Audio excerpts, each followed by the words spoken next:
Welcome to the Salmon Runs YouTube. Enjoy the video. In this video, I will explain how to fix a PS5 fan not working.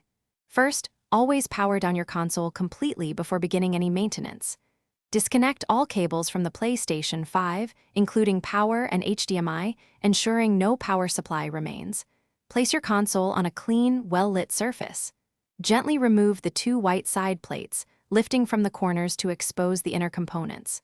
Sometimes, a simple power cycle can resolve minor glitches, so try that first. Once the side plates are off, focus on the fan. Use a can of compressed air, holding it upright and in short bursts, to clear dust from the fan blades and surrounding vents. For stubborn grime, gently wipe each blade with a microfiber cloth dampened with 90-degree isopropyl alcohol. Ensure no liquid drips into other components.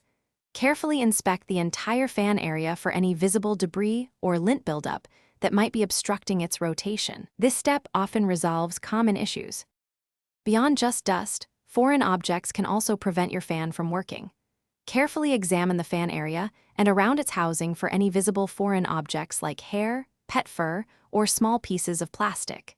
If you find anything, use a pair of non-conductive tweezers or small pliers to gently remove the obstruction. Be extremely careful not to damage the fan blades or any other internal components. After removing any blockages, gently try to spin the fan with your finger. It should rotate freely without resistance. Before reassembling, double-check that the fan's power cable is securely plugged into its port on the motherboard. Sometimes, a loose connection is the culprit. Once confident, carefully reattach the two white side plates, ensuring they click firmly into place without forcing them. Reconnect all your cables, including power and HDMI, back into the PlayStation 5. Power on your console and immediately listen for the fan's operation. Run a demanding game for about 10 minutes to check for consistent fan activity. Thanks for watching. Consider subscribing if we helped you.